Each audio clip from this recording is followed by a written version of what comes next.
Every 30 to 40 seconds, someone in the United States has a stroke. Think about that for a second. Since you clicked on this video, at least one more person somewhere in this country just had one. Stroke is now the 5th leading cause of death in America.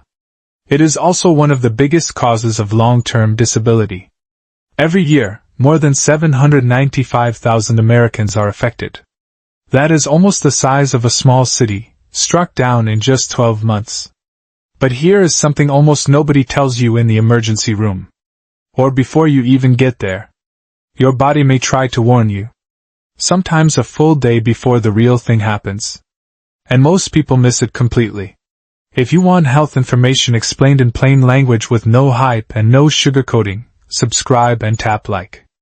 Dr. Kim's goal is to reach 500,000 subscribers, and you can help make that happen. Every like, comment, and subscription helps us bring reliable health advice to more people. Let's clear something up right away. A major stroke does not just strike out of nowhere. It feels that way, because one moment someone is fine, and the next moment they are not. But a healthy brain does not suddenly fail with zero warning. What looks sudden is usually the last step in a process that has been building quietly for hours, sometimes even days. And that process leaves clues. Small ones? Easy to miss, but not impossible to catch, if you know what you are looking for. Here is why that matters so much. If something is predictable, then at least part of it is preventable. And even when it cannot be fully prevented, it can often be survived, as long as you know what to watch for and how fast to act once you see it. That is exactly what this video is for. By the time this ends, you will know the real warning signs your body sends out before a stroke. You will know the exact window of time you have to act in. And you will know what to do in those first few minutes, the minutes that end up deciding everything. This is not scare talk. This is the kind of information that saves lives, maybe your own, maybe someone you love. So stay with me. Let's start with the basics, because you need to understand what a stroke actually is before you can spot one coming. There are two main types. The first is called an ischemic stroke. This happens when a clot blocks blood flow somewhere in the brain, like a clog stuck in a pipe. The second is called a hemorrhagic stroke. This happens when a blood vessel in the brain actually bursts and starts bleeding into the tissue around it, like a leak in that same pipe. Both are dangerous. But they are not equally common. Nearly 9 out of every 10 strokes are the first kind, the clot kind. So for the rest of this video, that is what we are going to focus on. It is the one most people face, and the one you are most likely to recognize in time. Now, here is something most people never think about. Your brain is small. It makes up about 2% of your total body weight. But it burns through oxygen and sugar like it is running a marathon, every single minute of every single day, even while you sleep. Most parts of your body can survive a short break in blood flow. Your skin can, your muscles can. They will complain, but they will wait. Your brain cannot. It has no backup tank, no stored reserve to lean on. The moment blood flow stops, brain cells start to struggle almost immediately. This is why doctors have a saying. Time is brain. It is short, but it tells you everything. Every minute that passes during a stroke, more brain cells are damaged. Not damaged later. Damaged right then, while help is still on the way. This is also why catching a warning sign early is not just helpful. It can be the difference between someone walking out of a hospital, or never walking the same way again. It can be the difference between getting their words back, or losing the ability to speak the way they used to. So keep that number in your head. 2% of your body. Almost all of your urgency. Because once you understand how little time the brain actually has, the next part of this video, the part where I show you the early warning signs, is going to matter a whole lot more. So what does that early warning actually look like? Doctors call it a transient ischemic attack, or TIA. You may have heard it called a mini stroke. But that name is a little misleading. A better name would be a warning stroke. Here is a simple way to picture it. Think of a garden hose. Now imagine someone steps on it for a moment. The water stops. Then they lift their foot, and the water starts flowing again. From the outside, everything looks normal. The water is moving. But that spot on the hose is still weak.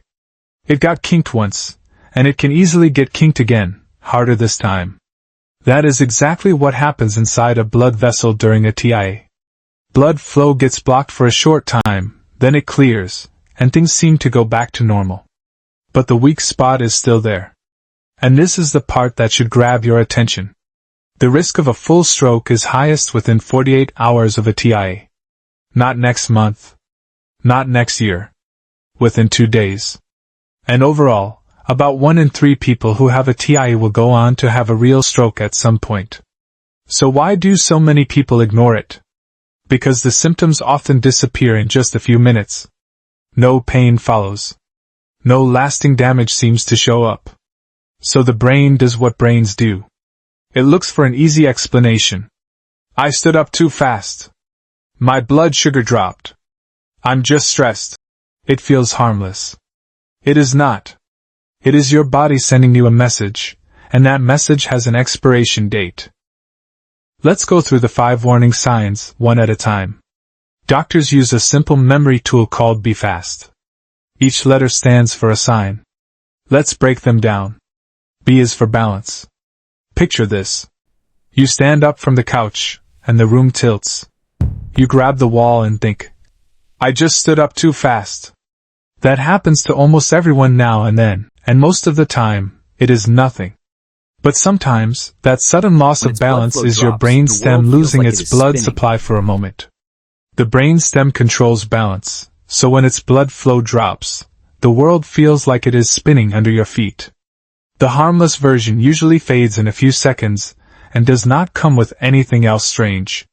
The dangerous version sticks around, or shows up alongside other signs. Doctors call this vertigo or ataxia of vascular origin, and it often shows up early, before other signs appear. E is for eyes. Imagine you are reading, and suddenly one eye goes dark, like a curtain dropping halfway down a window. Your first thought might be, my eyes are just tired. But a sudden loss of vision in one eye can mean a clot has blocked the artery feeding the retina, which is the part of your eye that sends pictures to your brain. This is different from floaters or normal eye strain, which build up slowly and never fully block your sight. Doctors call this amaurosis fugax, and it is one of the most overlooked stroke warnings there is. F is for face. You catch your reflection, and one side of your mouth looks like it is drooping. I'm just tired, you tell yourself. But a sudden droop on one side of the face often means one side of the brain's motor pathway has lost blood flow.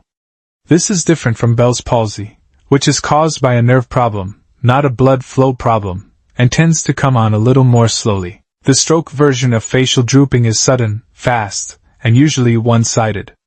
Doctors simply call this facial paresis. A is for arm. You reach for your coffee cup and your hand will not grip it right. I must have slept on it wrong, you think. But sudden weakness or numbness in an arm or leg, especially on just one side, often means one half of the brain is not getting enough blood. This is different from a pinched nerve, which usually causes tingling in a specific spot, not sudden full weakness one whole side. Doctors call this hemiparesis, and it is one of the clearest signs there is. S is for speech.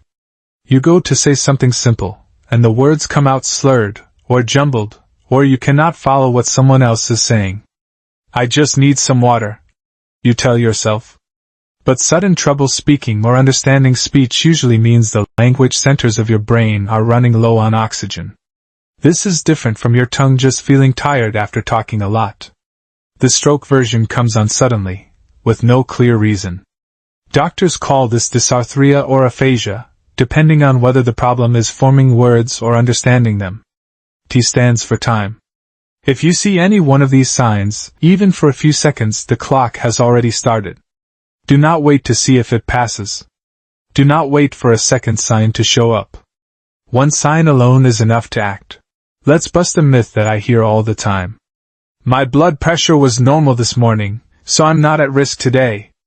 I understand why people think this way. A good number on the cuff feels like a green light. But it doesn't tell the whole story. There is another problem that has nothing to do with that morning's reading. It's called atrial fibrillation, or AFib for short. This is when your heart beats in an irregular, uneven rhythm instead of its normal steady pattern. And here's the part that catches people off guard. When the heart beats this way, blood can pool inside one of its chambers instead of moving through smoothly. Blood that pools can clot. And that clot can later break free and travel straight to the brain. Think of it this way. Water that keeps flowing through a stream stays clear and moving. But water that sits still in a pothole turns murky, and stuff starts to settle in it. Blood works the same way. Keep it moving, and it stays safe. Let it sit still, even in a small corner of your heart, and it starts to form clumps. So this danger has nothing to do with your blood pressure number. It's about rhythm, not pressure. And here's what makes it sneakier. 2 everyday things can quietly raise your risk of AFib, often without you noticing. The first is undiagnosed sleep apnea, where your breathing stops and starts while you sleep. The second is plain dehydration, which can throw off your body's natural rhythm in small but real ways. Neither one comes with a warning siren.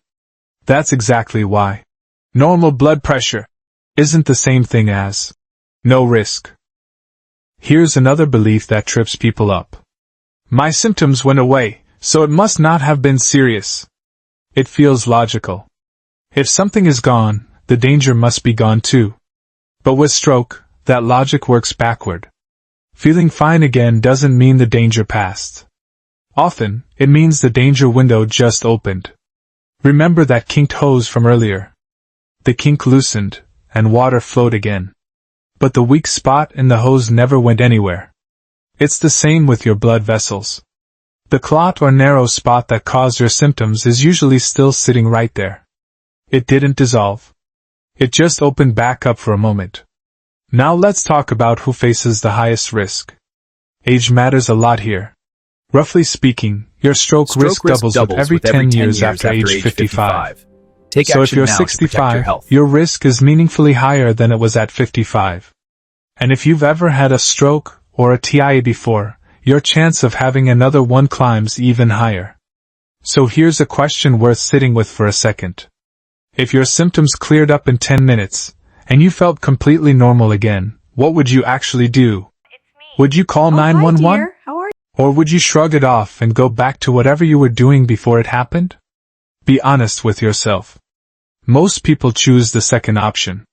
They feel fine, so they move on. That's the trap. The body gave a warning, and the warning got ignored simply because it didn't last long enough to feel scary. This is exactly why doctors don't measure danger by how long your symptoms lasted. They measure it by what caused them in the first place. And that cause rarely fixes itself on its own. Let's talk about what to actually do, because knowing the signs only matters if you act on them. Remember that 48-hour window we talked about? That's the most dangerous stretch after any warning stroke symptoms. This part is about using that window wisely. First, the do's. Call 911 right away. Don't wait, don't hesitate, don't talk yourself out of it. While you wait for help, note the exact time the symptoms started. This single detail can shape the entire treatment plan later. Stay with the person. Loosen any tight clothing around their neck or chest. If they start vomiting, turn them onto their side so they don't choke. Now the don'ts.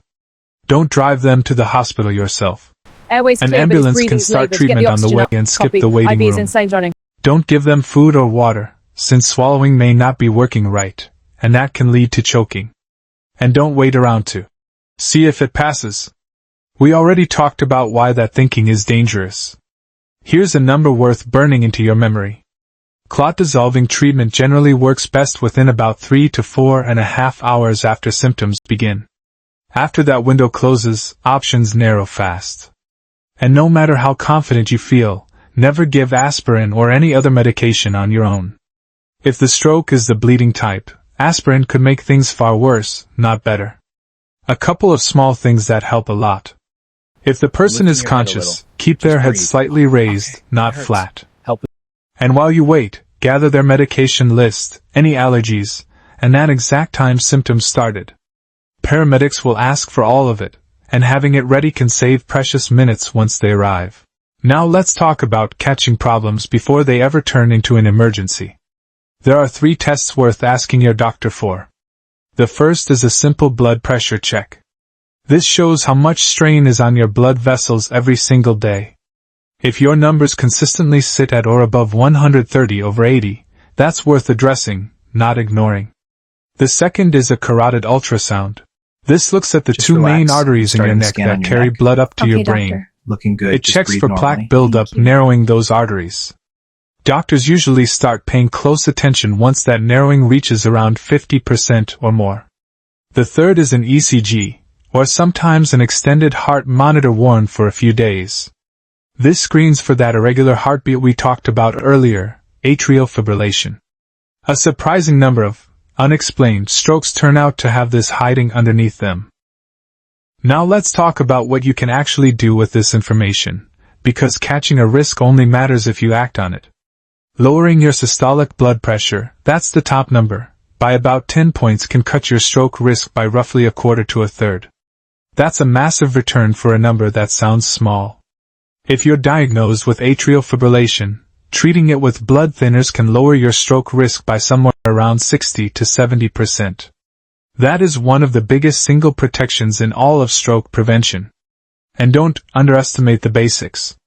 Quitting smoking and staying physically active both tackle major risk factors directly. None of this requires perfection. It just requires consistency, the kind that adds up year after year. Let's bring this all together. Remember, be fast. Balance suddenly off. Eyes losing sight like a curtain dropping. Face drooping on one side. Arm or leg going weak or numb. Speech turning slurred or jumbled. Any one of these showing up out of nowhere means it's time to move, not wait. Before we close, one important note.